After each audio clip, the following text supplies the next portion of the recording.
જાહેરાત બાદ પણ આંદોલન કમ્પ્યુટર શિક્ષકોની ભરતી માટે ઉમેદવારો મેદાને છે। સચિવાલયમાં રજૂઆત કરવા આ ઉમેદવારો પહોંચ્યા છે। કમ્પ્યુટર છે, વ્યાયામ એટલે કે પીટી છે, સંગીત અને ચિત્રના ઉમેદવારો મેદાને। ઉમેદવારોએ સચિવાલયમાં રજૂઆત કરશે।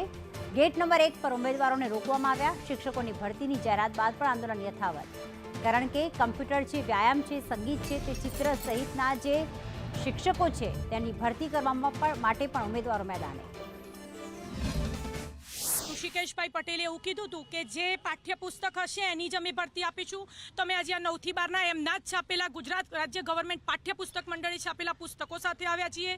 એમને કીધું કે બીજા વિષય શિક્ષકો અમારું કોમ્પ્યુટર ભણાવી શકશે, તો અમારી પણ એ જ માંગ છે કે અમે પણ બીજા વિષય ભણાવી શકીએ છીએ। કોમ્પ્યુટર શિક્ષક નહીં લો, અમે આજ દિવસથી સતત 12 વર્ષથી સંઘર્ષ કરીએ છીએ। 24,700ની ભરતી કરવાની છે એ પણ અમે સ્વીકારી છે, પરંતુ 9 થી 12ની અંદર 7,500ની જે ભરતી કરવાની છે એની અંદર પીટી હોય, કમ્પ્યુટર, ચિત્ર હોય, સંગીત હોય, આ 4 વિષયનો સમાવેશ કરવામાં નથી આવ્યો।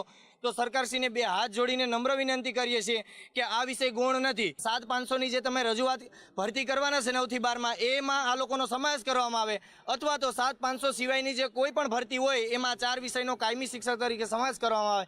એ રજૂઆત લઈને ઉમેદવારો આજે ગાંધીનગર ખાતે એકઠા થયા છે। 17 વર્ષથી અમારા વ્યાયામનો સબ્જેક્ટ પ્રાથમિકમાંથી કાઢી નાખ્યો છે, અને જ્યારે હાયર સેકન્ડરી અને સેકન્ડરીની પરીક્ષા અમારી લીધી છે છતાં પણ આ લોકો મહેકમ એવી જ રટ્યા કરે છે। જ્યારે કે મહેકમની અંદર પણ અમારી જોગવાઈ છે, 4 ક્લાસે વ્યાયામ શિક્ષકની જોગવાઈ આપેલી છે, છતાં પણ આ લોકો વ્યાયામ, ચિત્ર, કોમ્પ્યુટર, સંગીત, મ્યુઝિક આ બધા જ સબ્જેક્ટને કાઢી નાખવા માંગે છે, બરાબર। પણ અમારી રજૂઆત એ છે કે તમે છેલ્લા 17 વર્ષથી અમારી પરીક્ષા લો છો। એ 2011માં પરીક્ષા લીધી, 2012માં પરીક્ષા લીધી, 14માં લીધી, 18માં લીધી, પણ 18ની અંદર તો એ લોકોએ અમારા વિષયની એક પણ જગ્યા ના આપી। એમને કીધું કે ફાજલ શિક્ષકોને અમે સમાવી લીધા છે।